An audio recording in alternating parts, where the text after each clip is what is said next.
Rewind the dynamite from the post-wrestling site. AEW, lighting up the fuse. Sit back and enjoy the bubbly as we hear from John and Wai Ting.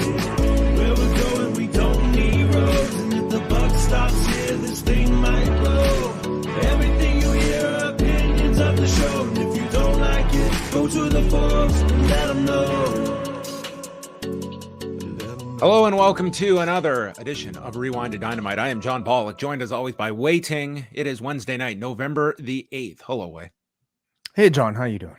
I'm doing all right. Great day, great night, and everything's wonderful. Why are we starting the show an hour later? Because you started late, I guess. No, at about let's see, it was about 8:10 p.m. or so. I'm sitting down, I'm watching the first match, and Max comes in. Daddy, what's wrong with the floor? It's like, I don't know. Or I had cleaned up. Like, he made a disaster of this basement, and I spent like 20 minutes cleaning it up. So I'm assuming he made a joke about all his toys have been put away or something like that. I'm like, well, that's just, I made some like joke. He's like, it's weird because it's so wet. I'm like, oh Christ. I was like, what do you mean it's wet? He's like, the floor, it's all wet. And I come out and dude, it's a goddamn swimming pool that we have unintentionally had installed in our basement. And it's our second flood in less than a year. And this one was significantly worse than the last one. I think our carpet is it is now in our backyard. Then I don't think it will ever be coming back into this house. Just a mess. And both these floods during Dynamite. I don't know what I should read into this, but yeah, it was a nightmare. And so we are in the process of dealing with this. So thank you for your patience, Wai, for delaying this an hour. Well, thank you for doing the show. I gave John every opportunity to back out of the show tonight, but he insisted that he was able to go ahead an hour later. Which is not really that much time. I really appreciated the extra hour, actually. You know, I could actually take my time, formulate my thoughts, and not have to play catch up so much. But this still ended up feeling like a pretty fast moving Dynamite. But I'm also I hope the best for you, man. That sounds like a nightmare. I have a wet vac if you need to borrow it. We actually got one from a neighbor, so those are great investments. Which I think we will be. Dehumidifiers too. Yeah, we do you have a humidifier? I have a dehumidifier. I have both. Yeah. I might steal one of those tomorrow, actually, when I see you. So I might take you up on that offer. Not a problem. I want to say this one thing because throughout a long time, I've been very negative on the TSN player, okay? Mm-hmm. Came through in the clutch tonight because my problem with the TSN player has been whenever I've been watching, I can only rewind, say, 2 minutes worth. Like, that's all it will allow me to rewind. And it's the most frustrating thing in comparison to the Sportsnet one where I can go back hours on their live stream to previous programming. It's easy. Tonight, like this flood happens, I hit pause and I leave, deal with this. Our whole basement area is destroyed. So it's like I can't even watch it on TV there. So I'm coming back and knowing I'm going to have to go through Daily Motion hell to watch this show. And I see that my TSN player is there. I unpause it. And it picks up from where I left off. And it was completely smooth to watch the entire show. I finished before Wai did to watch Dynamite tonight. So, hey, we will be talking a bit about TSN later on with one of the news stories. But, dude, their player came through in the clutch tonight because I think it would have been an aggravating process for me to have to locate Dynamite elsewhere. +1 for TSN. Yes. Your arc. If not for NordVPN, TSN, they came through. All right, let's dive into things. We'll talk a little bit about the highlights of the NXT deal to the CW network and the TKO earnings call. But for a more in-depth breakdown, myself and Brandon Thurston went about an hour today talking about these stories from all different angles. So you can catch that show from today, as well as our brand new intro as well to the show. Great job, John. I mean, I've missed some, some of John Pollock's audio editing magic, and I love this intro to Pollock and Thurston you made. If you watch the YouTube version, you will see, listen, I'll take the pat on the back for the audio editing skills, and you can see my video transitional skills as I am still learning, going from the background image to us on screen, and it was a bit of a cluster off the top. But nonetheless, a new intro. We will. It was not the smoothest open, but nonetheless, let's get into it. So, CW Network has signed a 5-year deal that will see NXT move to the network next year, October the 1st of 2024. R.A. Manuel describing this as a 70% increase in the average annual value of the NXT deal on the USA Network. There's been different figures cited. It would seem, Deadline cited $15 million as the figure. That seems to be the most reliable number of 15 million. So you could look at what this is, 70% increase over 15 million.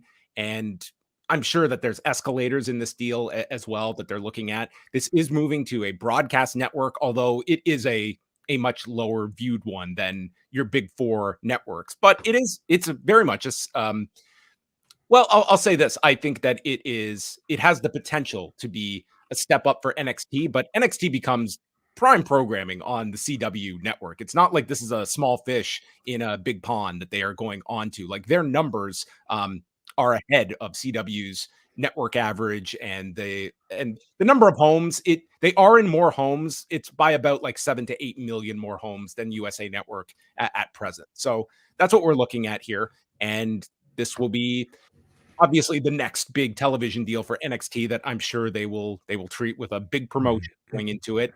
And will it stay on Tuesday nights? That's a big question about this move.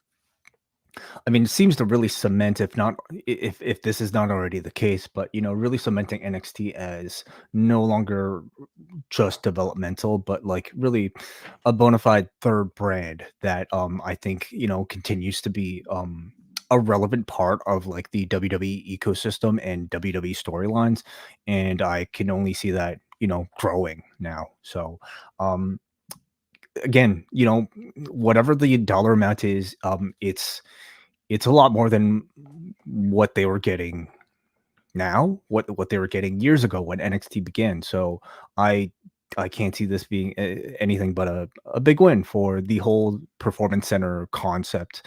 And gives a bigger platform, a little bit bigger of a platform for the talent that's down there to be exposed. Yeah, they're making a big deal about NXT being on a broadcast network, which it technically is. Like, this is like, you can trace the lineage of this CW network to when it kind of joined with the UPN networks, when SmackDown was on UPN, which was technically a network back when it launched in '99. That being SmackDown, but the one thing is like the night of the week. The other way is, do you feel like this current presentation in the Performance Center, do you stick with this if you are WWE? It would be incurring a ton of cost to get outside of the Performance Center. Like, is the atmosphere at all a negative to you for NXT as compared to if they were going around selling tickets to these events? Or is NXT just not a kind of touring brand at this point that they should be? They're in a building they own. It's keeping costs very low.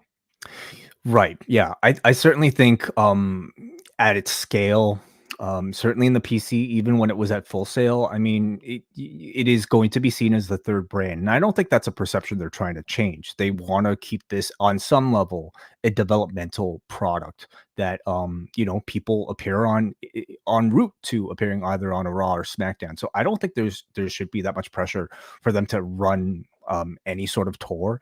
I think that's just like such a huge headache. Now, if the show becomes hot enough and there's enough maybe confidence in like the audience for NXT being that big that they can actually tour, then I would certainly like look at the financials to see if it's worth trying. I just don't really see that being worth their while, just because of the headache involved in the return is very everything. little when you're looking at it. Like, they are making money off producing television. And I mean, it would seem like this Performance Center, like I don't watch this and feel it's like a minor league product when I watch it. Like, it's not Raw, it's not SmackDown, but I think that it's minor league compared to Raw and SmackDown. I would say the look, but, though, but not it's not like ROH on Sinclair, or is what right. you're saying. Like, I'm saying it doesn't look like, to me, it's like this great hindrance. But I mean, that was one of the fair comparison points with NXT and AEWs. Like, one is in these arenas with 6,000-7,000 people, the other is in the Performance Center, and you are, I think, kind of comparing more so the two of them at that juncture. And I think that's a very relevant question about NXT. Does this get used as a tool again when we see this wrestling schedule next year? Does this go head up with an AEW program? Do we see a move of the night of the week? Like, again, all of these shows could end up on different nights, NXT included. Yeah. I mean, I don't necessarily see them competing like intentionally with AEW. Honestly, it just doesn't seem like it's a worthwhile sort of play, and it's one that I think, despite what, like, you can't have the Undertaker on every edition of NXT. Okay, so like going against week to week, like your typical AEW Dynamite lineup, especially if it's like a Wednesday that at the moment happens to be AEW's night, I just don't see them picking that fight. But they will defend if their territory is invaded. Well, coming off Tuesday's number, I'm sure there's a lot of confident people in NXT. We'll get into that afterwards. The TKO earnings call. Wai, were you at the edge of your seat at 5 p.m. Eastern on Tuesday night for the very first earnings call? I was hovering over my seat. Yeah, I was so far off the edge that I just ended up in a squat. Yes. You were on your flywheel, your Endeavor flywheel. Sure. Yes. We had Ari Emanuel on the call with Mark Shapiro, Andrew Schleimer, who is the CFO of TKO. What an unfortunate name. I'm sorry. And this is, coming from a guy with a very with a name that's been made fun of plenty. So Schleimer. Wow. Schleimer. Yes. Some of the highlights. I mean, they went over sort of a lot of the inventory of the merger that has gone through it.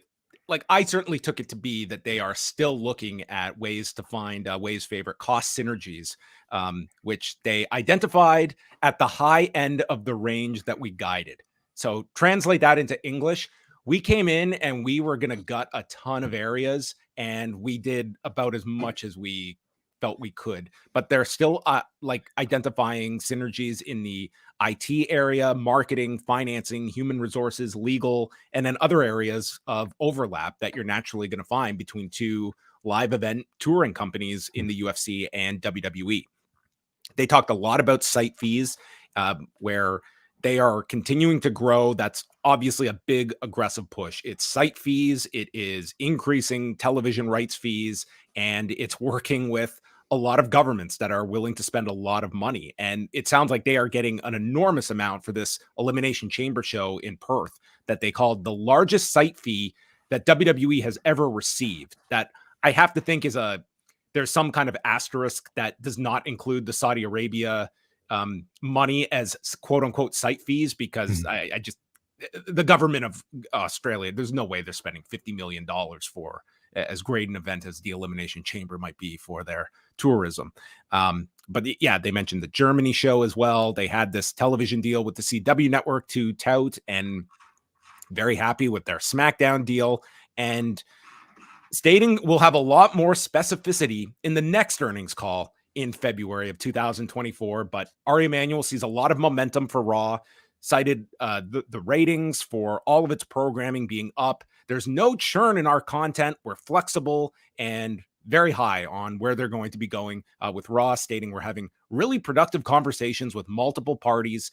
They're comfortable with its position, no specific timeline. And that was another takeaway, the notion that this deal is not up until the end of September 2024, and they have a long time. And I read that to be, let's see what happens with the NBA, because I don't know how many of these companies are going to be making a massive commitment to WWE when the NBA rights are potentially up for grabs for those same places. So we could see this one go for quite a while until a Raw agreement is done.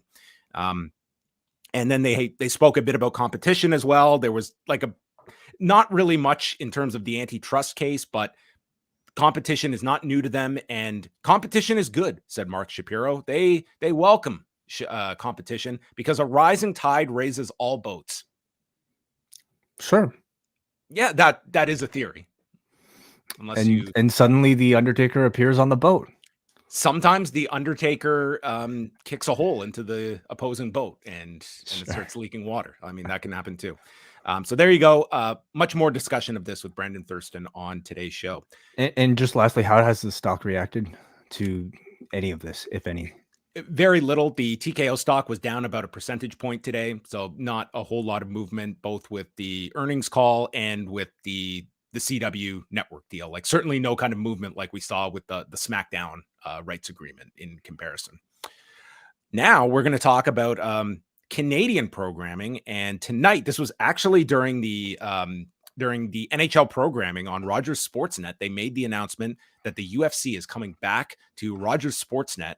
They have reacquired the programming rights for the UFC, the English rights, as well as TVA Sports taking the French rights for the UFC effective 2024. So Sportsnet in Canada had previously had the rights through 2014. Then they moved to TSN, and for a brief time, the Fight Network also had a stake in the English rights in Canada before TSN took them exclusively. So this will mean TSN is losing the rights and they will go back to Sportsnet. They are going to have all of the Fight Night cards, pay-per-view prelims, and they will still have 8 Fight Pass cards exclusive for those that subscribe to Fight Pass, which was something that they had on TSN as well. Typically the overseas events that you would have to order Fight Pass to get those 8 events, and the rest will be on Sportsnet. And typically how these deals have worked, at least for TSN and in the past, is it seems like they have the ability to add all the shoulder programming. They mentioned Dana White's Contender Series that probably finds its way there. So this is a big shift in the Canadian sports landscape for combat sports, and for at least the beginning of 2024, both WWE and UFC will be on the same network on Sportsnet because WWE's 10-year deal is up next year. And I don't know if this is going to open the doors for an extension and they go all in on TKO related programming, or what's earmarked for UFC that might have been out of WWE. We don't know. Yeah. As of like I would say this past week, if not even earlier than that, like when you're watching the Canadian feed of WWE programming, you're seeing cut-ins of UFC promotion for their pay-per-views. So it seems like it's already starting. So all right.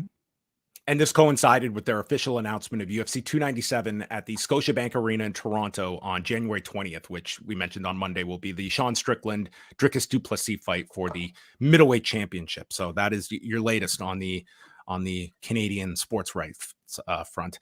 Tetsuya Naito had his eye surgery. This is for his oblique muscle palsy, which causes double vision. And Tokyo Sports interviewed Naito. This is his 3rd operation, and I don't believe he can have any more from what I understand of this. He previously underwent the surgery in November of 2019, then another in May of 2022, and now this one. So he's not going to be in the World Tag League, which is the final tour of the year for New Japan, but will calmly come back and headline the Tokyo Dome on January the 4th. But this is it's been a recurring problem for Tetsuya Naito. And did you see the photo of him with the bandage all over his eye? Did not. It was like, dude, it was like him and Bryan Danielson. It was like pretty much the same deal. Like they both had like their eyes like all bandaged up here for their Wrestle Kingdom bouts that they have coming up. I mean, really interesting that like the months before your WrestleMania is when, is the period that might be an optimal time to have a surgery versus maybe taking time off afterwards. It just maybe kind of shows you maybe what the model of business, that might be different for New Japan Pro Wrestling, or after the Tokyo Dome, it's go into the next year's schedule. Ratings notes. So some very interesting numbers from the past couple of days. Collision on Saturday fell to 366,000 viewers, a 0.09 in the demo. So they fell 23% in viewers, 34% in the demo. Huge losses among women 18 to 49 and women 18 to 34. In the 18 to 34 demo, they were down 47% this week, and it was the lowest 18 to 34 audience in the history of the show. This was going against a big Alabama LSU college game that did 8.8 million viewers. There were 5 college games altogether against them. But this was, even by regular college football standards, like the Alabama game was huge. But I look at this way as like the confirmation that even if it's not head to head, the day of a WWE PLE, that's going to be an impact on Collision. This is the second instance of such. And I think it's not just going head to head that's going to be an issue. There is a burnout factor for wrestling fans in terms of how much wrestling they're going to take in a given day. And what's AEW's response to it? I mean, by this point, maybe this lineup was their response to really not try, in my opinion, to load this with any sort of like meaningful star power, or I would even say like matches with like significant outcome that really matter to your main A storylines. And I can just see a month out, man. What are we gonna do that day of Crown Jewel? And someone just look on Wikipedia. Hey, it's the Acclaimed 69th day as trios champions. Yeah. This was like the first Collision I just flat out didn't watch, because I mean, number one, I watched Crown Jewel, and number two, I just didn't hear anything about this that was even worth going back to view. So it continues to make me wonder, like, is this going to be the response once a month, whenever they're up against WWE, or are they going to try something else? That would never be my approach, to just throw in the towel. I think you never do that to harm or insult your fan base that actually is going out of their way to watch the show. But what should you do? Should you overcompensate and put on like a must-see match that might attract some people, even if they might be watching a WWE pay-per-view to switch over, or do you just give maybe more of a standard edition of AEW Collision? I'm not doing stunt programming where I'm throwing something out just for the sake of it. I think you get into a trap when you're doing reactive booking, as opposed to, listen, we have a big match. We've been building this. It so happens. If you had MJF versus Omega, would you have put it on against the WWE pay-per-view PLE? If like the record was at stake and it was expiring on Monday and I had built it up for 2 or 3 weeks, yeah, I would still go ahead with it on this night, even if it was a night that I'm not going to draw. Yeah, I think it's at least debatable, what the best move might be. I would still say, like, maybe in this moment they're still trying to figure it out, still trying to experiment, but the long-term sustainability of, a weekly product that goes directly up against WWE competition, if not once a month and sometimes twice a month with NXT, I wonder about the long-term viability of that. Yeah, I mean, Survivor Series is going to be a rough night for Collision, and to a deadline, probably not as much, but Survivor Series is going to be a major show. Also, and given this is Collision, I would say there is some crossover.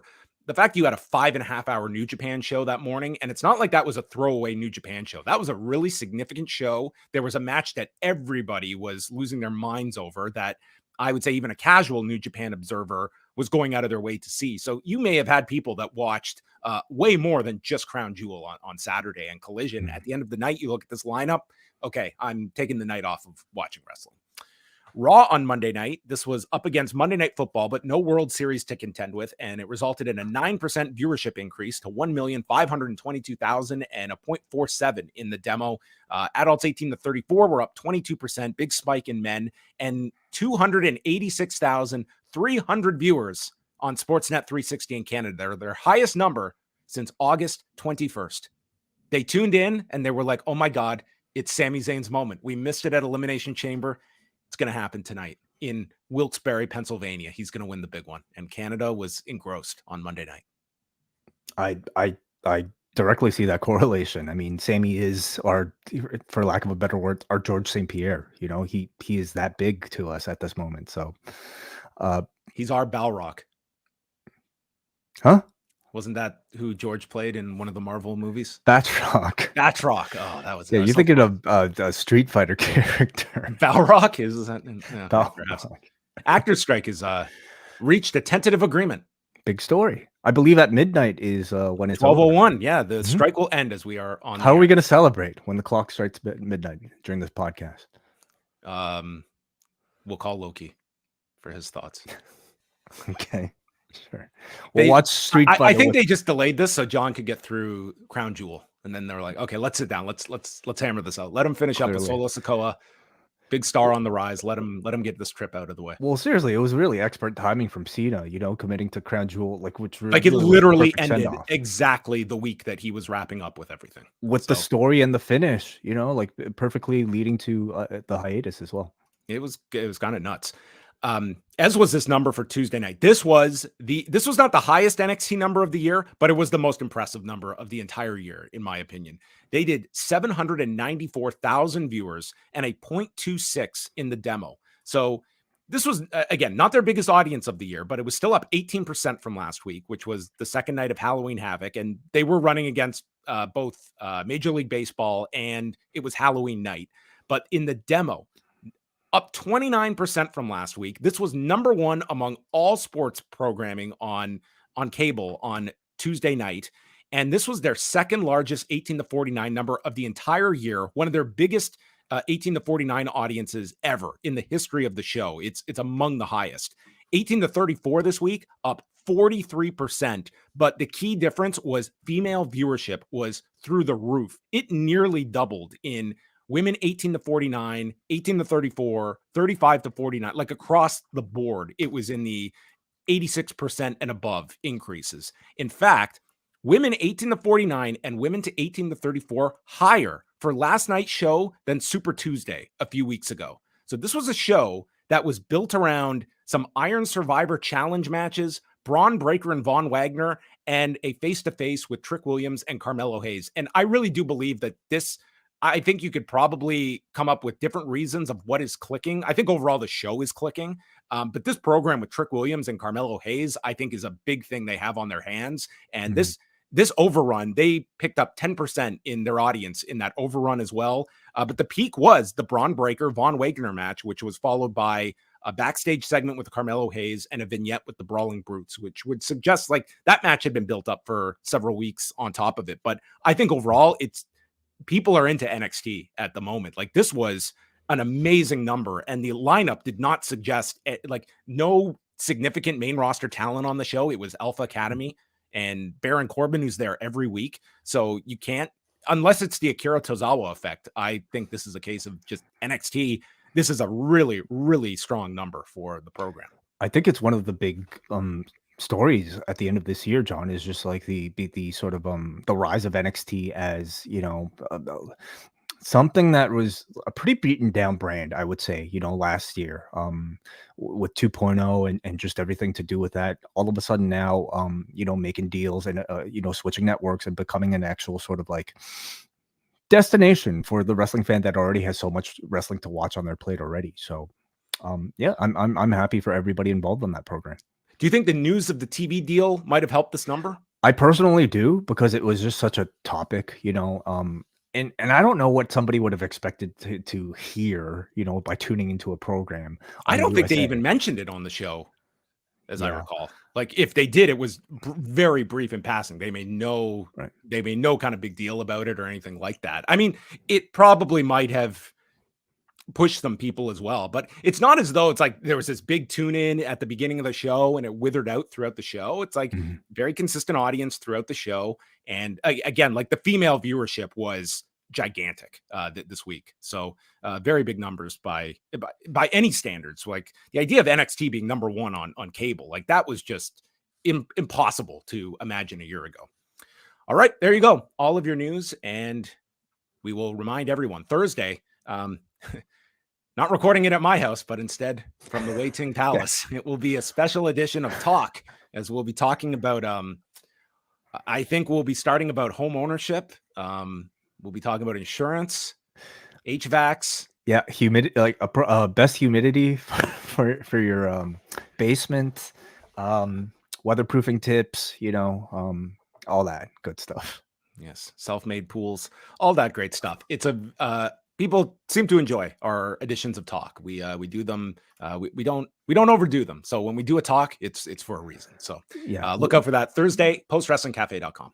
Yeah, we'll have video up there for not just our YouTube channel members. Thank you to all of you who join us, but also, of course, our Patreon members at postwrestlingcafe.com, available in audio and video. And by the way, if you are a double or espresso tier member of the Post Wrestling Cafe, you get your John Pollock audio updates, which I just feel the need to mention because they continue to be just like one of my highlights of consuming our own coverage. Number one, yes, I am, you know, kind of biased in talking about this, but I think they're just so professionally done John. You know, like, again, I didn't even ask this of you. I just, like, suggested, hey, what if we just had like a machine read your updates that you put so much work into? John volunteered to read them himself. And not only that, he's just like, he's producing these, like he's putting clips in from like anytime there's like a significant quote from somebody. And he just has, one of the best broadcasters voices and deliveries out there. Stop. They're really excellent. And they're like bite-sized 12 minutes. I get through the whole thing, get my news, and I'm ready for the show. They're fun to do. I'm honestly enjoying doing them each day. It's a nice kind of distraction from just writing stuff as well. So if you want to check those out, they are up on for Double and Espresso members of the cafe. And last thing, I just want to thank everyone that whether you bid or not, we raised like a really nice amount of money for the Doe Fund for Robert Pearson and Real Digital, the group that they were helping to raise funds for. So anyone that took a look and bid, we thank you very much. Yeah, I want to congratulate our winner, but I will probably wait until like we actually have the show to promote in order to do that. So a very generous number that we ended up reaching. So thank you to everybody who participated. All right, on to Portland, Oregon, the Moda Center. Sting's return to Portland. And WrestleTix reporting almost 4,500 tickets distributed. So that's a good number for Dynamite. We're certainly seeing like fluctuations in some of the venues they run, but this is like a pretty, a good number. I wouldn't say like overwhelming success, but very healthy number for Portland. Tony Schiavone just opens up cold, and in walks MJF with a jacket reading 2024 on it, and says Jay White is not beating him again. And we get our weekly video chat with Adam Cole, who is worried that he's worried about Max, says again to take Samoa Joe up on his offer in order to keep his title at Full Gear. And Max is not interested in it. He will handle the JAS tonight. And in walks Daniel Garcia with Menard and Parker. And MJF explains, you're not getting a title shot tonight because of your win-loss record. Rather, I believe in talent over tenure. And this is a chance for two younger stars to fight for the title, and asks, are you going to be the sports entertainer or the pro wrestler tonight? And he says the pro wrestler is showing up. Yeah. So this is serious Daniel Garcia? Daniel Garcia, no dancing in tonight's match. Mm-hmm. And then Roderick Strong and the Kingdom come in. MJF says, Strong, you used to be a legend. Now you're a joke. And Strong complains to Adam Cole, that's what the devil would do. And Cole doesn't want to hear any of it. And he says it's time to remind everyone who Roderick Strong is. And he reminded us by not doing anything for the rest of the show. Or did he? Oh, okay. Yes. Tease for the post-match angle. Interesting. Mm-hmm. Yeah.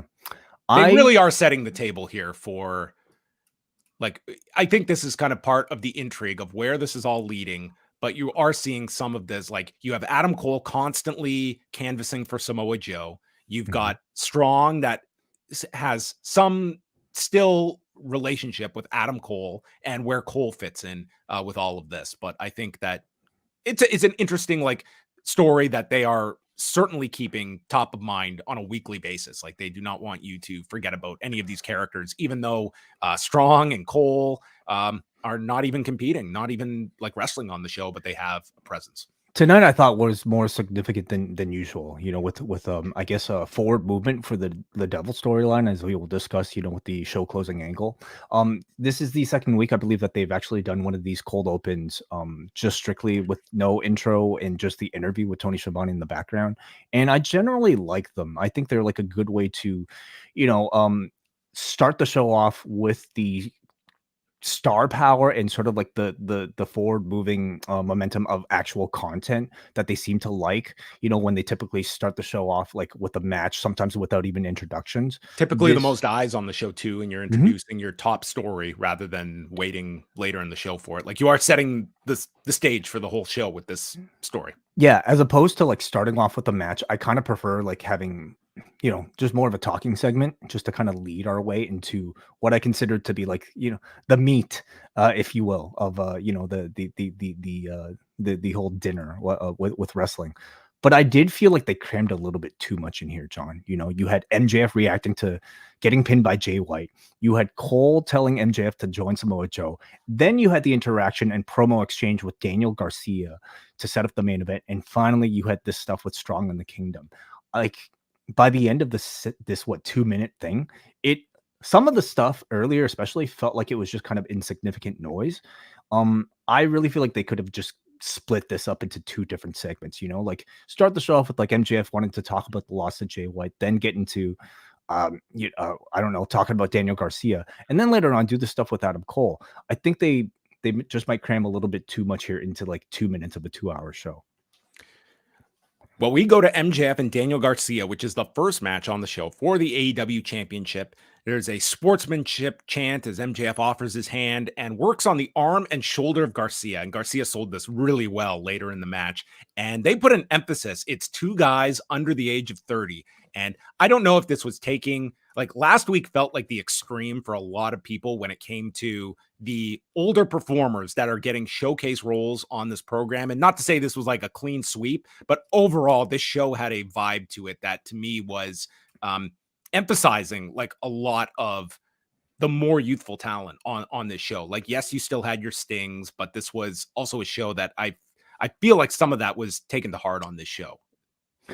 I could see that being like a direct sort of reaction to maybe last week where like those conversations might have been the loudest they've been in quite a while with Ric Flair. No, I guess Ric Flair was 2 weeks ago? Yes. But the announcement of his signing, I suppose, was last week. But yeah, a lot of like negative sort of press maybe going towards AEW because of all those things, plus Paul White. And you got no real mention of any of them tonight. Yeah, I really thought you might just start the show cold with reaction from MJF about the pre-sale. The whole that was the biggest story.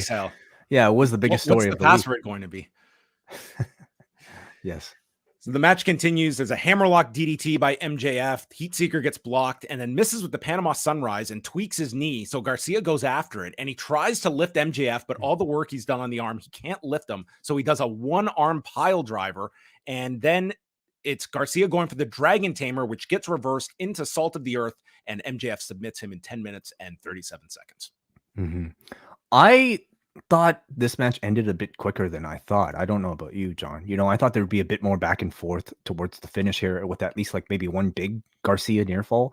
It tends to be the type of thing they like to do whenever you have like a big underdog facing a champion, is to like, you know, give him like a good fight so that the underdog at least ends with something. I don't know if this resulted in really anything for Daniel Garcia other than maybe a way to springboard into like, you know, a need to character refresh, which I thought was the intent. The other intent was to show, they mentioned, you know, on commentary, just how much better MJF has gotten. So I think they felt a need to make this not a back and forth, but a very straightforward win for a guy who's a champion versus somebody who's just not at all in title contention. So in that sense, I thought it was realistic. I liked it, but I guess I was expecting Garcia to look a little bit better coming out of this, but it depends on the follow-up story they have for him too. Yeah, and they more so focused on the post-match stuff here where MJF offers him the hand, but it's Menard and Parker who prevent Daniel Garcia from shaking hands with MJF, and MJF tries to rally the crowd behind Garcia.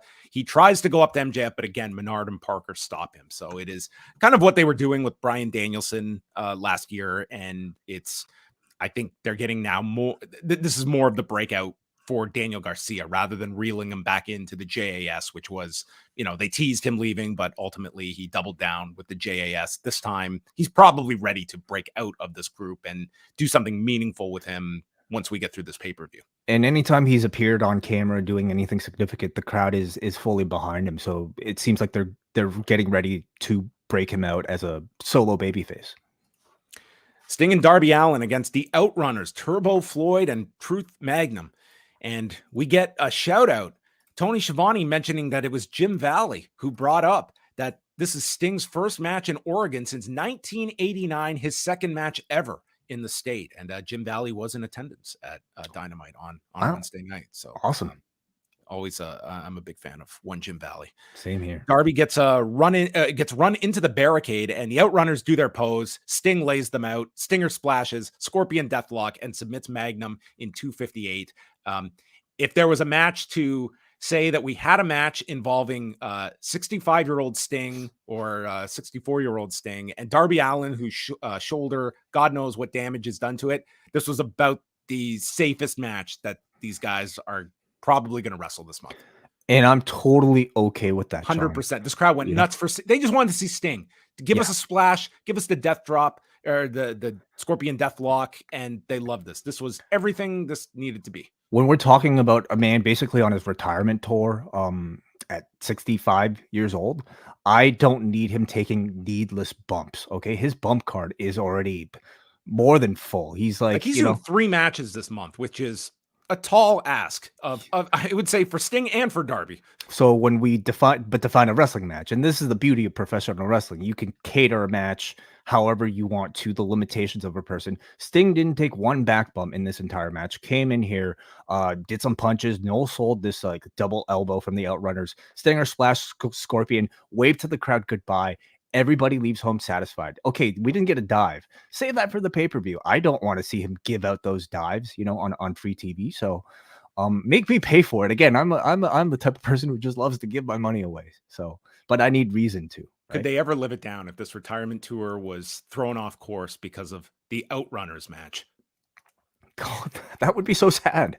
Absolutely. Yeah. Don't take stupid risks against the Outrunners. Shivani does his sit down with Hikaru Shida and Tony Storm. This is shot in black and white. Shida, they just casually mentioned Shida has not been pinned or submitted this year. I wonder if they knew before somebody went on Cage Match to look. So Tony Storm says, I couldn't make history, so I became history. And basically says that Shida has caused her all of her problems. Both signed the contract and says Shida is going to do what she always does. I'm going to beat Tony Storm. And then she knocks the shoe out of Tony Storm's hand. And it does seem like Luther has kind of taken the role of MJ or RJ City in these as kind of the sidekick to Tony Storm. Yeah. I mean, I guess RJ has bigger fish to fry in AEW. He's interviewing talent coming from overseas. So I think this is fine. Like, Tony is great. Like, she's only getting better as a character as the weeks progress. I think she's getting more and more refined, really, as whatever this timeless Tony Storm is. She's getting more charismatic, more comfortable in the character, and it's been wonderful to see the growth. And it's been wonderful to see the company get behind her with the amount of production that they put. Same with Hikaru Shida, who I mean, it can't be easy playing a babyface against somebody as over as Tony Storm, and it's tough it'll be tough for her to get booed. I don't really see it happening, but that means you need a babyface that's that much better, that has the crowd's connection. And Hikaru Shida is somebody like that. She has a great reputation for having great matches, but I think on the microphone, she's been, again, getting more and more comfortable delivering English promos. She showed really good fire here. So I have a bit more interest in this like women's title match than a lot of the recent ones.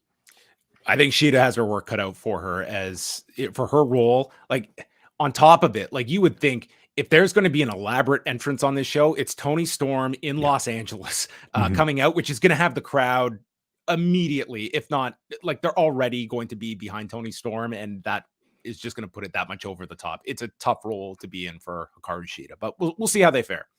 Swerve Strickland against Penta, as Taz notes that Swerve crossed the line when he broke into a man's home and approached his baby in a crib. So it seemed like this whole the line of the law, I would say. He should really be in jail, but okay.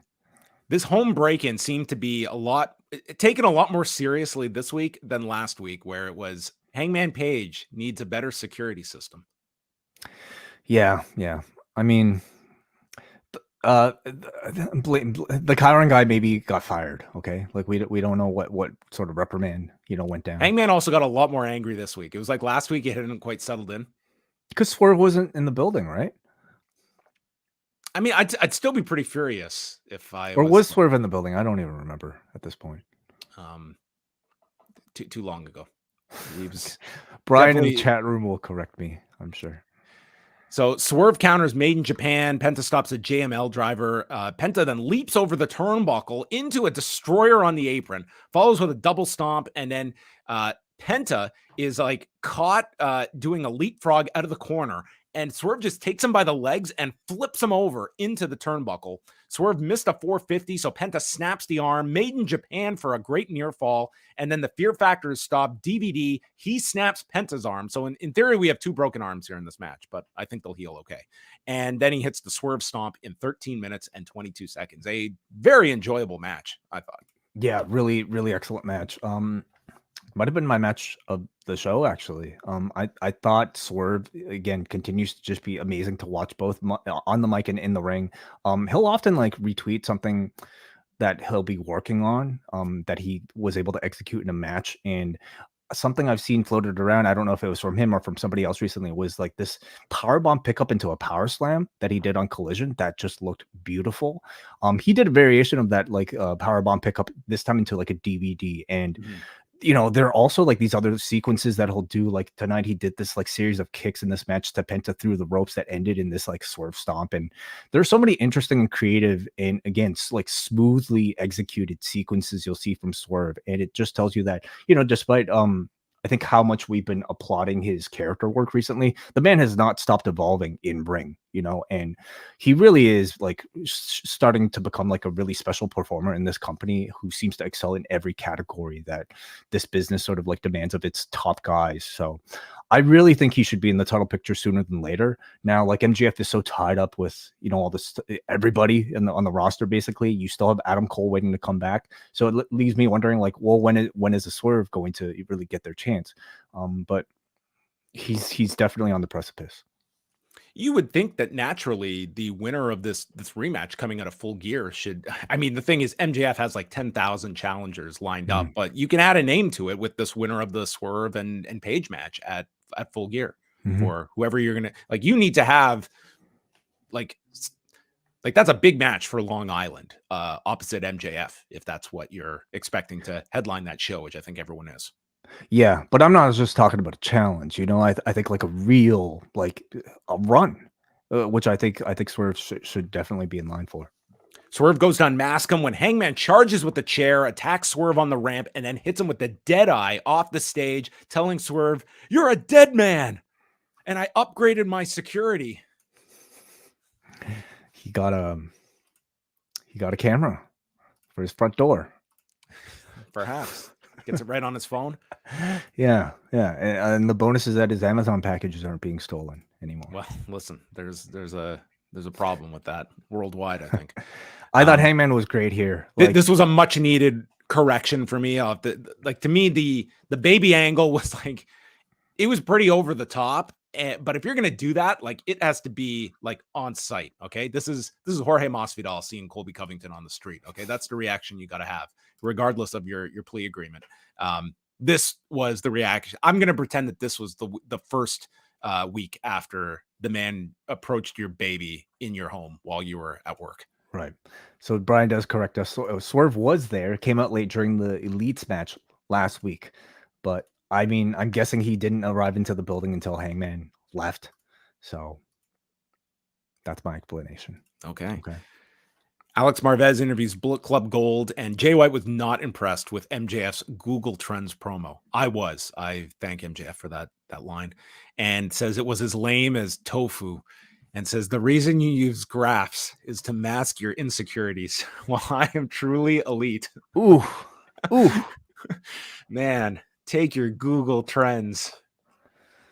I mean, he kind of admitted, like, yeah, I probably am not as recognizable of a name as you on Google Trends. But I thought this was a great comeback from Jay White for a promo like that. I mean, it's something that I haven't really seen anybody use against MJF, is what may be like one of his bigger vulnerabilities, and that's his perceived insecurity and need for validation, exactly. You know, and this has been hinted through his own comments about his struggles with rejection sensitive dysphoria. And you know, whether or not intentional, it's also hinted at when like he takes the time out of press conferences to specifically address like a Brian Alvarez tweet about his match, for instance. You know, all artists take pride in their work and are probably sensitive to like, you know, criticism to some degree and need affirmation to some degree. But I could see it being perhaps an even bigger issue for MJF. And I know that because it's probably part of the reason why he's so good is because he's always thinking he's not good enough. So to hear Jay pinpoint like this sort of very deep rooted like insecurity of MJF, I thought was like really, really great material for a promo. I've like just hearing from like enough people over the years, ones that are in like very like high positions, it is a fear, an absolute fear of failure that is it can be both a double-edged sword. Like it pushes you to be I think the best performer you can be. It also drives you crazy because you never reach that level where you think you've accomplished the goal. But there is absolutely, that seems to be a very similar trait that the best people have, is that utter fear of failing that drives them. There's wonderful material within that very real struggle that I'm sure, you know, MJF goes through, but there's wonderful material there to kind of like showcase into an actual storyline. So this would be a thread I would love to see get picked up in the future for him. Then we had this video for Don Callis and the family for next week's street fight, mixed in with Like a Dragon Gaiden. It will be a Like a Dragon Gaiden street fight next week. Dude, I am so out of the loop on video games. I literally thought like AEW had like designed this trailer with like video game footage before. You thought this was their video game? Oh like, yeah, and then I didn't know what this was at all. Like I know negative information about video games. I thought this was cool as shit that they have a sponsor here. That this listen, on Clueless Me, this was a seamless integration of I was ready to buy this game afterwards. You're gonna invest in like just the game, not even a system to play. Yeah, I'm not even gonna buy the system. I'm just gonna buy the box and just hang it on my wall or something like this. I thought this was really cool. I thought it was a bit forced, if I'm honest. Like, I mean, I tend to like my like, you know, product placement either in the body of a podcast, okay, on one of my own shows, or maybe just a little bit more like kind of creatively worked into like, you know, the body of like a promo. But you had a great reaction to it, and I think that says everything. Along, like I saw a lot of online reaction from fans of the game that responded very positively. They're going to make a ton of money off of this. So you don't want to play this game? Dude, I don't have time, dude. I don't even have time to play solitaire. You know, I don't have time to solve this Rubik's Cube, John. You know, I don't have time for like a Dragon Gaiden. Picturing you playing like solitaire. I mean, come over tomorrow. Maybe we'll what if Don Callis was like studying old footage of Kenny Omega and Kota Ibushi, and he just looked into the camera and said, "Where's my NordVPN?" And we have a NordVPN match next week. I would love it. I would love it. Suddenly, they would have gotten you. Well, that's how it would explain Kota Ibushi being involved. You switch the location to Japan, and he shows up. Renee coming back. We have Renee with the Golden Jets, and they are interrupted by the Young Bucks, the Young Jets, and they mock the Golden Jets name, stating, "You know what else is a cool name? The Elite. The Elite are a cool name." Jericho points out that the Bucks didn't have Kenny Omega's back, and the Bucks mention, "We created this revolution. You just waltzed in and cashed a big check." And Jericho calls them one of the best teams, but we still feel we could beat you. And it leads to a challenge that is made and accepted for Full Gear. And Jericho reminds them that they have a guaranteed tag title shot stemming from Wrestle Dream that the Bucks, I don't think, have ever brought up since. And this title shot will be at stake in the match, as will the future of the Golden Jets, because Matt says if we win, this Golden Jets team ends. And Omega finally pipes in. He says, if this is about who the best tag team is, it's you guys. But I know that we can beat you because I already did with Hangman. And it's time and Ibushi. And Ibushi, yes. It is time for you to act like adults instead of sissy, whiny, bitchy children. And then at the end, Jericho reminds them that he has his own dressing room. Very quick build to this one. I mean, I would have loved it if this feud had a bit more time to simmer, but I liked the segment a lot. I thought the character dynamics were showed off really well in this short little bit. Jericho and Matt clearly are do not like each other, and Omega is largely kind of staying out of it, but because he was kind of pulled in through like the threat of, you know, feeling like he's a not as good of a competitor, he's doing it for that reason. So this is going to be like the unofficial follow-up to, I think, in my opinion, one of a legendary series of matches here between the Bucks and the Golden Lovers and the Bucks and Hangman and Omega. Both matches of the year. So some pretty high standards. They were both matches of the year for me, John. Yeah. You know, both matches that excel in in-ring content as well as storytelling. Can this match reach those levels? It's highly unlikely, but and certainly won't be match of the year this year, okay? Because Will Ospreay is not in this match, but listen, like Jericho is more limited than Ibushi at that time, Hangman in as a wrestler, but you can argue he's the best storyteller of the three of them. So I'm really interested to see what they do to live up to that high standard and those high expectations. All right. Well, I like this. It was like you knew this direction of where they were going, and I don't think this is one that needed a whole ton to get to. I think people are interested in the match, but I like this segment a lot. Very simple, to the point. Samoa Joe and Keith Lee for the ROH Television Championship. Joe hits a boot and senton, but then Lee's up to his feet with a German and then a pop-up powerbomb onto Joe, but then Lee collapses, can't capitalize, delayed cover for 2, and then Lee lifts him up, and Joe in like midair counters to the coquina clutch, takes Keith Lee down. Lee is fighting it, but he goes out. They note he didn't tap as Paul Turner waves it off in 11 minutes and 25 seconds.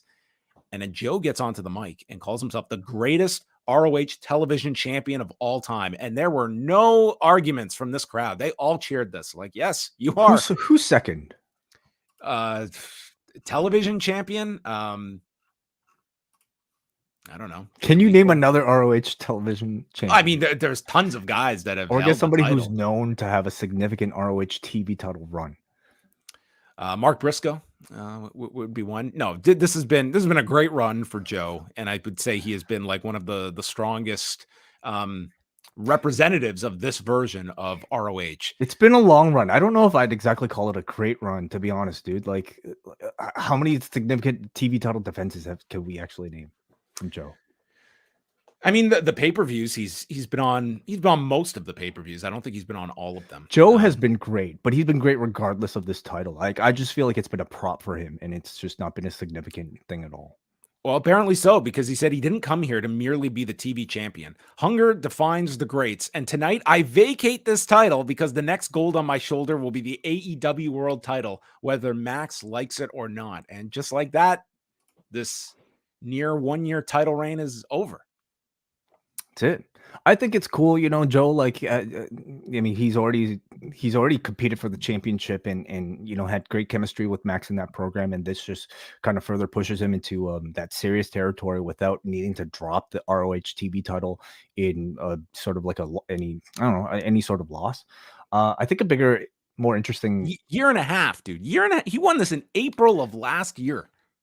Sure, but I think that just more tells me like how insignificant the TV championship is. Like, it's quality of the run that I think is more important than the length of the run.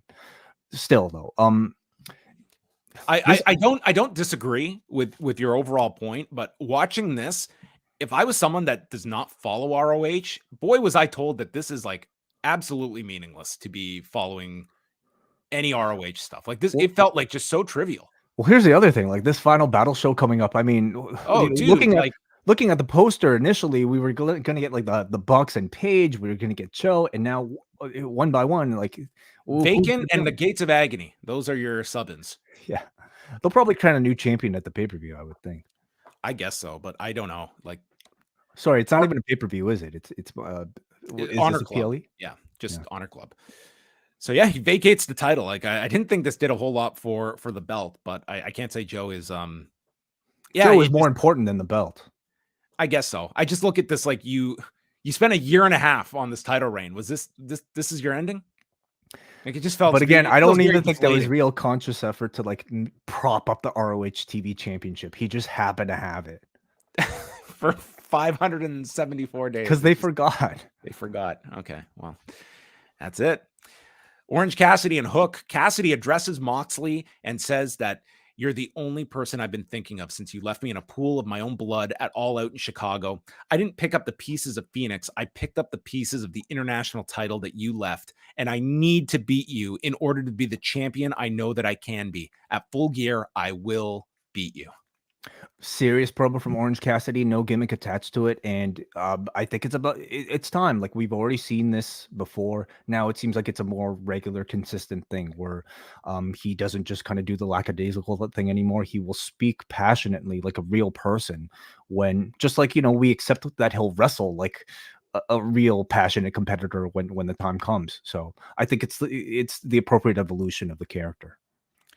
The Bollywood boys were back to take on the Guns, and in 40 seconds, they hit 310 to Yuma on Gurv, and that was it for the Bollywood boys, who got a chant in this brief couple of seconds that they had. But Colton gets on the mic, calls MJF a liar. You're not a generational talent. The Guns compare themselves to LeBron James. We've been doing this for 3 years. We'll be ROH tag champions. Austin says that MJF has only defended the tag titles once and hopes that he picks a fat piece of shit from the crowd as his partner. And then Joe walks up to MJF in the back as if MJF might be considering the offer, but MJF walks off, not interested in it at all. Yeah, I think the Guns sound really good on the mic. Moxley and Yuta respond to Orange Cassidy, and Moxley says that Orange Cassidy knew exactly what he was doing. They are the dominant pack of predators in the jungle, and it wouldn't be setting an example for Yuta if I don't beat the piss out of Orange Cassidy. He explains there are repercussions for actions and makes a reference to, is HR going to come stand in the way? There was like some subtleties here, and doesn't even deserve that being Cassidy to get to Full Gear. And as soon as you land at LAX, it's on. It's gang warfare. And Yuta tells Hook that he crossed the wrong crew. Could you imagine if Orange Cassidy had broken into this man's house and like approached his daughter or something like that? Like, this guy's ready to kill based on the fact you won my title without beating me, and he's ready to kill. Yeah, I don't think John Moxley needs a security system. I think he already is the security system. He can leave his door wide open and no one's going to go in. He's got one of those I don't call 911 welcoming mats. Yes. Great promo, and they've done a very good job in building up this rematch. It's been delayed, but in a weird way, I think that's kind of made it feel a bit more anticipated for like this ultimate win that Orange Cassidy is chasing. And they set up the tag match for that week's Dynamite in Full Gear yes, in LA. Yeah. Moxley and Yuta against Hook and Orange Cassidy next week on Dynamite. Wardlow video package. Basically, he's wasted 3 years in AEW. It's been a living hell. His potential is being wasted. I feel worthless. It's all due to MJF. So his days are coming to an end in AEW. I think he still really needs to explain why he feels this way, despite beating MJF and already getting his perceived revenge like years ago. He's yet to explain that sort of like leap in logic, like it's as if he's continuing the story without, like, while just omitting the result of that final match, Yeah, I think there's like, why is he mad now? Why wasn't he mad, like, I don't know, last year? This is going to be the source of his vignettes next year, when he talks about the lack of depth to my character, the big holes in my story. I mean, Wardlow has been I think you would want a couple redos on the Wardlow run, especially of the past 18 months. So announced for Friday night's Rampage, which I guess is done by now. FTR against Vikingo and Commander.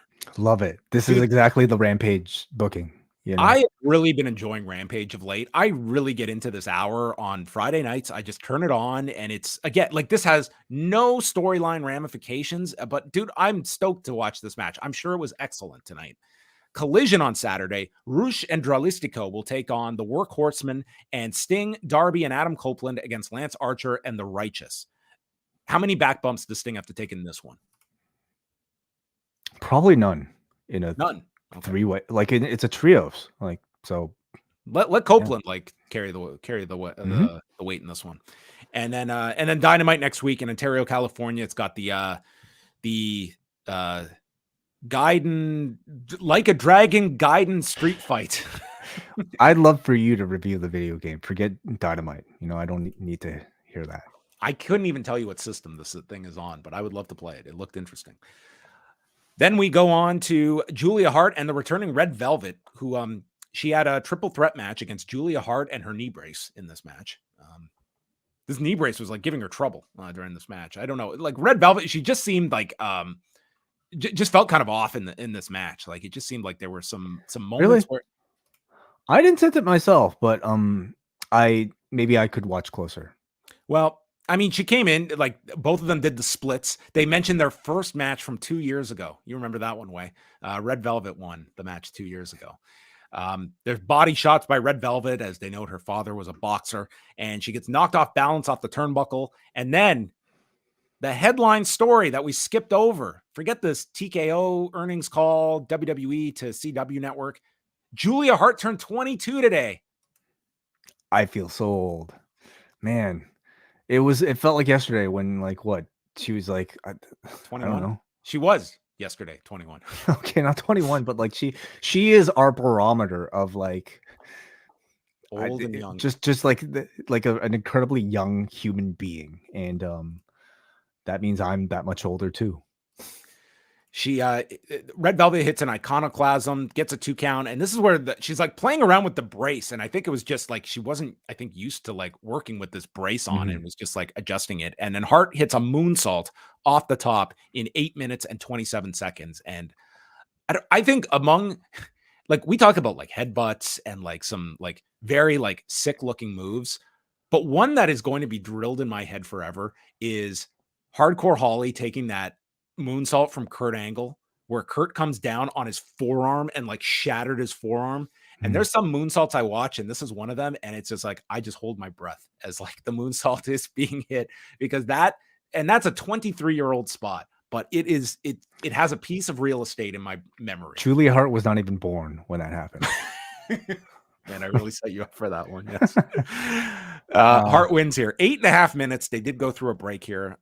I mean, I hope a million people have done moonsaults perfectly fine, right? And you'll get freak accidents once in a while. She got like some height on this, and Red Velvet was in so close as well. So I think like that was part of it. It was like a lot of height to it. But this was like a fine return for Red Velvet. Hopefully she can like stay healthy and get involved in the women's division, because I mean, it's there's been a lot of turnover since February when she was last year. Yeah, I thought these two did really well. I like somebody in the chat room just said it right now, but like I was watching this, and it's not like I remember Julia Hart versus Red Velvet at all the first time. Okay, but I guess seeing Red Velvet, and she comes across to me like this is back when Julia Hart was 20. Everybody, yes, and she comes across to me like as a reminder of like what the AEW women's division looked like in its initial sort of like months, and to think about how good Julia Hart is now compared to maybe like, Red Velvet, who has had sort of like her growth stunted due to injury or lack of push or whatever,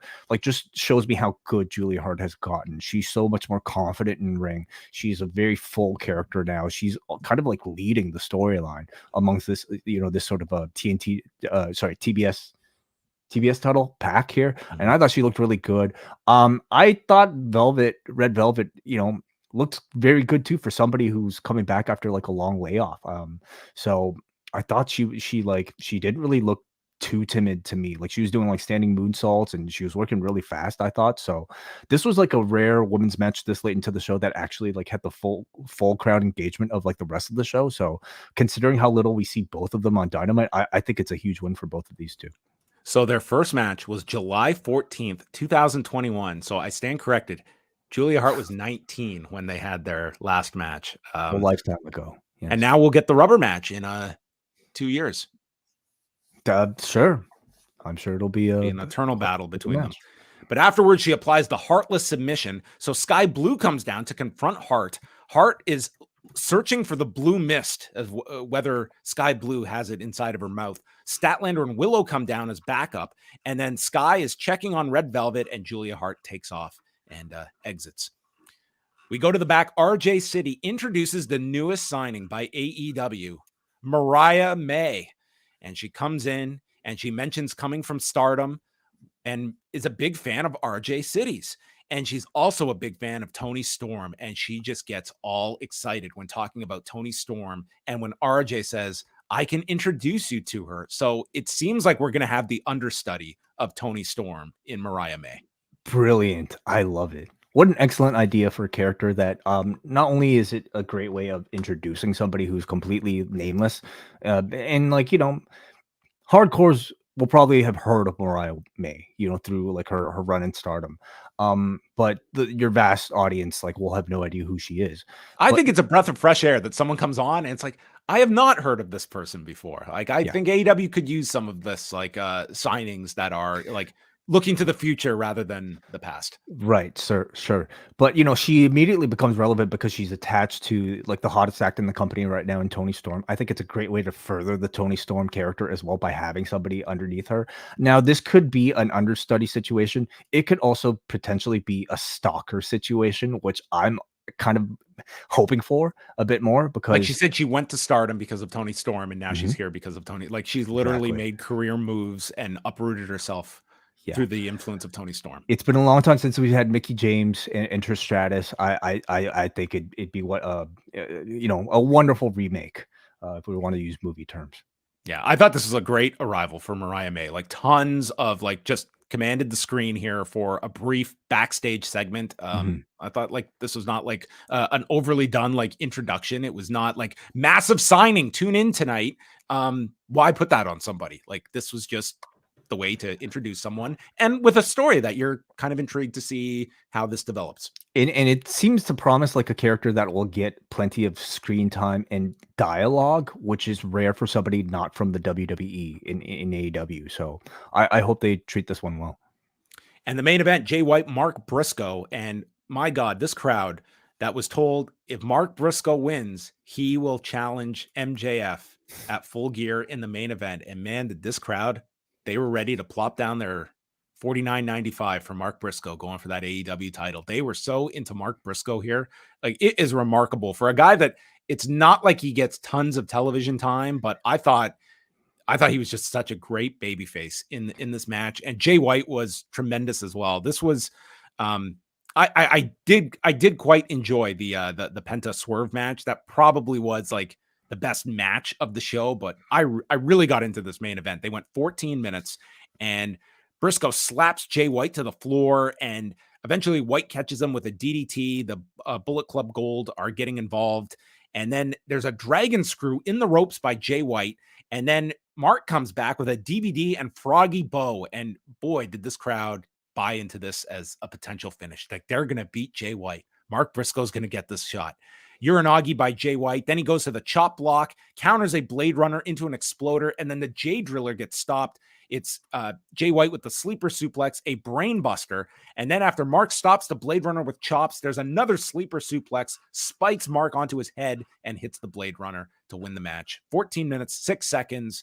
I thought this really overachieved for a match that, I mean, by the loosest definition had stakes attached to it, but this was, and not the match I was expecting. If you were to ask me this afternoon, what headlines the show tonight, I would not have been suspecting this one. I agree on all fronts. I almost felt like the stakes were kind of insulting, like just because, I mean, there's so many people going for MJF's title, and you could have maybe sold this sort of stipulation if it was like Jay versus Samoa Joe or like Jay versus I don't know Wardlow or something like that. But they put zero behind Mark Briscoe as an actual viable title challenger. So I thought they were such meaningless stakes, but this crowd was completely. They didn't tell Portland that. Like this was a great crowd, in particular for this match. Like this was, they elevated it greatly. It tells you something about Mark Briscoe, and to be placed onto an edition of Dynamite in the main event after not being on TV for half a year because of his injury. I think he's just an incredibly effective, very special underdog babyface that you could really put into any situation. So he's just somebody who really kind of needs that attention to really blossom, and I'm hoping he gets that now that he's back. I thought Jay also looked fantastic here. Really great body part working over Mark's knee, and he does these like great sort of sudden explosive attacks that just cut off his opponent's runs. And I thought the BCG was used really well here as well to continue to stack the odds against Mark. He's really like something, and I think the match with MJF is going to be stellar at this pay-per-view. Like I am looking like really forward to the actual match that they have in LA. MJF's music plays, and instead of coming out from the back, he appears from behind Bullet Club Gold, takes out everyone, and there he is face to face with Jay White. And man, this place is going wild. He's finally going to get his hands on him. He puts on the Dynamite diamond ring, and Jay White runs off. And MJF gets on the mic, hopes that Jay White has had fun playing dress up as top guy, but you're going to have to get into the ring with the real world champion, a generational talent. When I won this belt, I promised myself I would become the greatest AEW champion ever, or I would die trying. And that's what you're going to need to do. Kill me to beat me for this title. Finally, I'm fighting for everyone else on this journey. Adam Cole, the people at home, all the people in this arena. I'm their scumbag, and asks if the man who holds up the fake gun is going to be the one to end up pulling the trigger on him.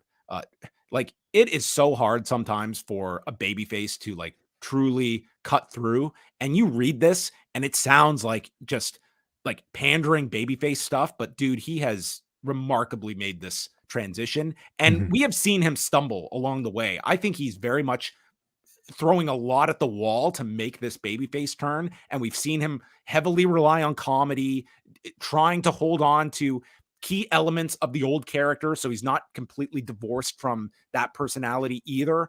I think he's really finding himself now in this babyface role. The audience, I think from the get-go, the audience has wanted him to succeed in this babyface role, and it does feel it's all coming together for him. And it's not just been a snap your fingers and make this transition. Like, he's had to work to get to this place.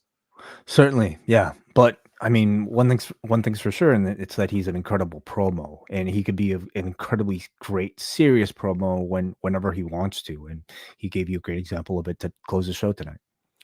They cut to the back. The Acclaimed and Billy Gunn are being attacked by a bunch of masked men, and the key is Anthony Bowens is thrown through a glass window. I hope he didn't ask Bill Goldberg for advice on how to take this. Or Jungle Boy. Yes. And so he is thrown out, and then we get a shot of the devil on screen. And MJF is freaking out, races to the back, and he is beside himself that this has happened to his friends.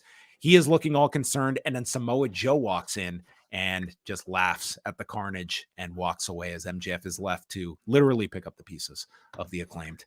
And not the glass. He's not spending time picking up the glass. No, best not to. But yeah, an angle to end the show, which is not always typical, especially a backstage one for AEW.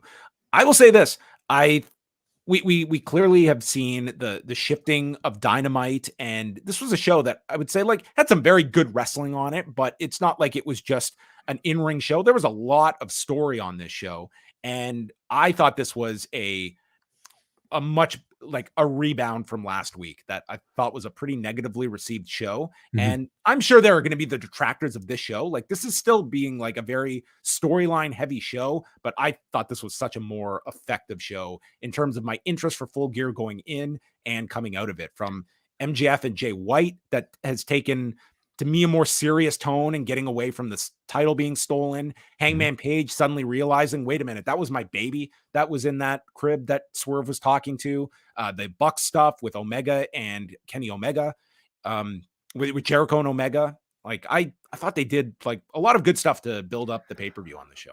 Right. I think you only hear complaints about there being too much of a focus on storytelling when the stories aren't good. Exactly. John, exactly. You know? When the stories are good, I mean, that's isn't that what we all want from our professional wrestling? So, you know, they got more serious here, and I thought they were more effective in their storytelling. I still like maybe have some doubts about them doing so much with MJF all at once. Like, the opening segment tonight, I thought was just such a blur for them to cram in. But it seems like the closing angle tonight was like at least some way of maybe tying things together. Okay, so now we have a connection between, you know, at least the Acclaimed and also the Devil. We have a connection between, like, you know, what's going on with Adam Cole and Roderick Strong, and now Samoa Joe and MJF. And I'm waiting with for all them. The challengers, you have outlined like all these suspects too. Sure, you're right. Yeah. And I'm waiting for them to maybe like create a bit more of a deliberate tie with all of this to Jay White, and or meaning like, MJF has all this other shit going on. How is he going to stay focused for the Jay White defense? I'm waiting for them to just maybe hit that point home. But I like the final angle, and overall, I enjoyed the show. I thought it was like good wrestling you got and good storytelling overall. So I'm excited about a lot of the like a Mariah May debut, for instance, as well. All right. We have a bunch of feedback to get to, so we're going to head on over to the forum. If you want to throw in a super chat, you're welcome to do so. If you want to chime in on any of the news or questions, you can interrupt us as we're going through the feedback. But let us begin. We got a super chat here from Jake Olinar, who says, as far as gaming, though, N64 or GameCube? I never played GameCube in my life, so definitely Nintendo 64. And I never played either. I was a PlayStation guy. Sorry, Jake. Yeah. I don't hear too many like GameCube lifers out there that are like, going to the ends of the earth to defend GameCube. I'm sure they're out there. All right, let's get into the feedback here. We start off with Jesse. What is the deal with AEW and Stardom? Because is there really a partnership, or is Tony Khan waiting for Monet to start the AEW Stardom partnership? Because Jesse always brings up like this exact same point that I don't think there is necessarily like Mariah May's deal was up and they signed her. So I don't know how deep you want to look into this beyond that. Much like they got a mention on TV today. I don't know they are like owned by Bushi Road and they have a working relationship with Bushi Road or New Japan. So, I'm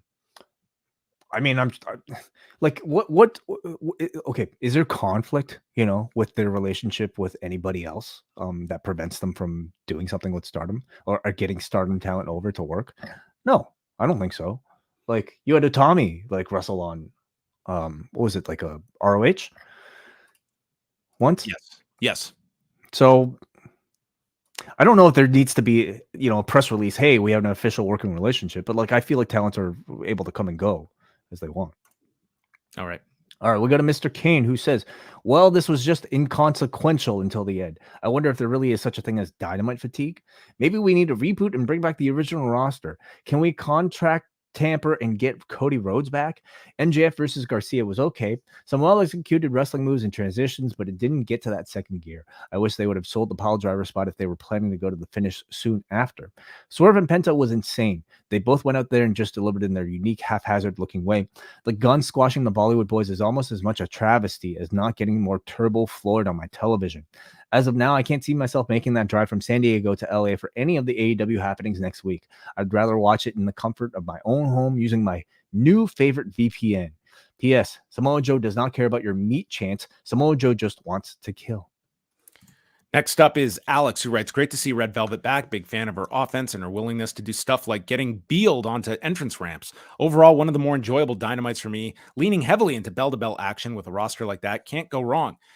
Regarding the Observer Hall of Fame, have either of you encountered someone who is voting for CM Punk this year but did not vote last year? I don't really like quiz people on like their votes and stuff. So no, the answer is no. I'm not aware of anyone that did not vote for Punk last year that is this year. It's as I've said, I would have a hard time imagining there's a great number of those people that were not voting for him a year ago, and this past year would be enough to change their vote. The only people I could see doing that, there's a lot that just for whatever reason don't like to vote for active performers. And you could certainly say at this point, it does kind of feel like the CM Punk story, even if there's another chapter to come, we're closer to that after this past year that maybe they feel now is sort of the, like an endpoint that they'd feel comfortable voting for him. But as I've said, I voted for him multiple times, and I did again this year. Alex from Portland, who attended the show live. Very enjoyable show. I was glad to see Sting wrestle what might be his final match in Oregon. The Guns got some incredible heat after squashing the Bollywood Boyz, who, of course, are from the Pacific Northwest. Vancouver. Swerve Penta was my match of the night. I love seeing people Nana dance after Swerve got the win. My biggest complaint about the show was the sound from the backstage promos. They were really difficult to hear. The Moxley promo was barely audible. It got a "We Want Audio" chant. Joe dropping the ROH title on Dynamite, even though ROH was being taped afterwards. That's right. So somebody in the chat room let us know Rampage is not being taped tonight. It was ROH. Oh, that's my mistake. Right, because it's the live Rampage on Friday night, and they're taping Collision on Friday for Saturday. That's right. They're in Oakland on Friday. And then this person said that happening made ROH seem skippable. After seeing a shitty episode of Thunder earlier this week, tonight was a delight. Question: what role do you see the Callis family having at Full Gear? I don't know if much of one, because they're coming off of the street fight, and it doesn't seem like they could throw them into a match, but there's not going to be much of anything to build towards it. Like, you could put Hobbs in there with somebody, or they could just be somehow involved with Jericho and Omega somehow. Give me the Paul White Kota Ibushi tag team, okay, and pair them up against, I don't know, Hobbs and any of the Takeshita, sure. Okay, next up is Jamie. Evening both. Currently working in Philly this week rather than watching Dynamite. Okay.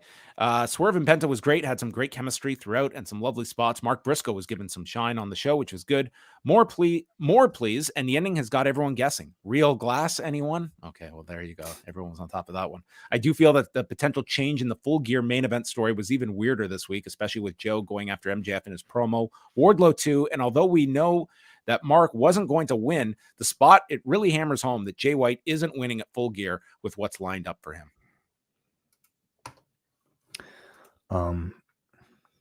Sorry. He doesn't see Jay White beating MJF for the title. Gotcha. Okay, I got a super chat here from Schmaltzbach. B. Schmaltzbach. That's almost as bad as Slinger? Slimer? Who's the TKO guy? Slimer? Oh, Andrew Slimer. Schmaltzbach sends us a super chat saying the choices EW made in their Iron Claw cover shoot. I don't know what the hell that means. I'm assuming like there was like a Entertainment Weekly did a feature on the movie and interviewed the actors. So have you seen the cover? Like was it something? I read the story. I mean, nothing like jumped out at me. They did confirm that Chris Von Erich is not in the movie due to time constraints. Okay. It's a very vague super chat there, Mr. Schmaltzbach. So sorry, we can't really answer more. Okay, let's go to Andrew up next, who says, Andrew from Cape Breton, who says, in 2016, my basement flooded and it was awful. So some live feedback here from Andrew. I was able to get a government grant and some money due to it being from a major hurricane. Hopefully things work out for you too. If you have a hot water heater, keep an eye on that because my hot water heater stopped working shortly after my basement flooded. So is this all? Okay, so it's not all flooding related. I don't think too many people listening care about flood updates, but thank you anyway, Andrew. I appreciate the everybody cares, John. He says, anyway, on to some brighter news. The show was really good tonight. Tony Khan definitely seems to be sensitive from criticisms from good faith critics, and having a show with a lot of AEW fresher talent was a good choice. I also hope we've seen the end of the ROH TV title. I'm not a fan of the abundance of titles, and one less would be great. I'm also interested in seeing where they're going with the guy in the devil mask. Okay, we move on to Mug and a solid episode that had some questionable calls, including Samoa Joe relinquishing the TV title to pursue another AEW World title. Why couldn't he put over Keith Lee? I'll never know that. It makes ROH feel lesser than. As a result, MJF's Roadrunner pursuit of Jay White took another turn when the Masked Man appeared by the end. He's running out of friends, so he might need to reach out to Joe to stand a chance. Could have I'm not advocating for Joe to lose now as you're building him up. I think like you could have just kept this title with him. Obviously they didn't want to beat Joe, and I'm not even in favor of just beating Joe just for the sake of it right now. I don't know why this title needs to be vacant, but because they don't want to beat Joe. That's why. Yeah. And I think like you could still crown Keith Lee through, I don't know, like some form of tournament or build, or he could have just snatched the title after he awoke from the coquina clutch and just took it. Thought he that would pretty much work too. Okay, let's go to Soren finally from Portland, who was also at the show in his post-wrestling hat, of course. I also think I saw Soren sign. He had held up a sign that says, "This vegan likes meat." So okay. Very good sign, Soren. He says, I didn't think I would be able to make it because I'm what MJF would call a poor. But a friend's brother canceled last minute, so she gifted me a free floor seat ticket. My biggest takeaway tonight is if Joe was going to vacate the ROH title, why not just drop it to Keith Lee instead? Yeah, we kind of talked about that.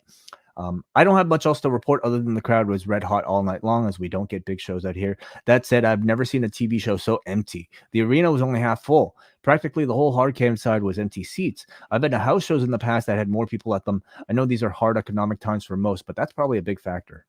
Well, and as I said, like 4,500 these days for a Dynamite, like, is a very like healthy number. The difference is you're running the Moda Center, which is like it's a giant arena in Portland. Like when like for a decade, like WWE didn't even run in the state because like there was like drug testing involved from the commission. So when they finally came back for a house show, they were in the Rose Garden and did like it was like 14,000 that they drew to in Portland, and the Moda Center is like, again, it's a big building, and that again you look at booking some of these buildings, and would they be better suited? Like what do you want? Do you want to be booking like the big building in town and the perception that comes with that? But if you can't fill it, does that affect your atmosphere on television? I would say tonight, I didn't think the atmosphere was a negative. I thought the crowd sounded very lively. I thought they really got into Mark Briscoe for that main event. So that aspect did not come across on television, that it was an arena that,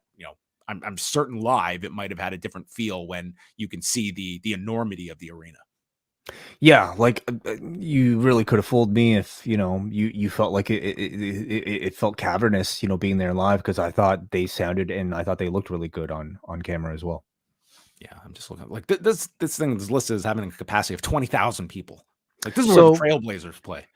So I mean, knowing that this is sort of like the ballpark of like what they're drawing at the moment, can you see AEW running smaller buildings? I mean, on the surface, it would seem like a no-brainer, right? Like it would seem so. Like I don't know what the agreements are that they have with these buildings. Like, are there like hidden savings, or it's like they're a regular tenant now that, hey, we're gonna run your building 3 times a year. Like how you get into that? Like I'm certain like this is like they can clearly see, like, we book the Moda Center this many months out, we're probably not selling this venue out. But what do you need to sell at a size of this venue for it to be a profitable venture for yourself? Like, I don't think they're going to be booking places that are just like money losers for you to that extent. But like, what is the break even number? Right. But anyway, that was a long ways. I do feel like the smaller venues, like you fill a 5,000 seater, like that's going to sound awesome on television, and you're not going to have the perception of a half empty building either, where you can like an 8,000 seat building and you get 6 in there. Like that's great. Well, again, I thought the crowd sounded really good and looked perfectly fine on camera tonight too. So, I mean, there are ways around it. All right. Well, thank you, everybody. We appreciate your patience tonight, as it was my fault that we were delayed, but thanks to all of you that stayed up with us. It's not your fault, John. Like, don't it's whoever was responsible for the pipes in your house is the fault. City of Toronto. Okay, I'm blaming them, or whatever this plumber tells us tomorrow when he comes, and God knows what they will find the problems to be. So that's postwrestlingcafe.com, everybody. That's it. That's okay? it. Support John's pipes. Sorry. Clip that, Brandon. Shirt. Postwrestlingcafe.com is where you can catch Talk on Thursday, and I will be talking on Thursday with Mr. Ting. And also, I want to give a shout out because on Friday, it will be episode 25 of Postmarks. David Myers and Bruce Lord have made it to 25 episodes. These episodes are excellent. They speak with members of the post-wrestling community and family, and I get to learn things listening about these all these different names and figures in the post-wrestling universe. And for number 25, who better than Nate Milton to join Bruce and David? So that will be on the free feed on Friday of Postmarks, as they have made it to 25 episodes. And a congratulations to Bruce and David on this idea they came up with, and they've just run with the ball and done a fantastic job with this show. It's really remarkable. I mean, I think they're both fantastic interviewers, first of all, and it's one of my favorite shows on our network. So happy 2-year anniversary to Postmarks, and what a way to mark it with Nate Milton. All right. We're coming back. Rewind to SmackDown. Lots of coverage this weekend. Lone Star Shootout, UFC 295. All of that can be found postwrestling.com. And that is it for Rewind a Dynamite.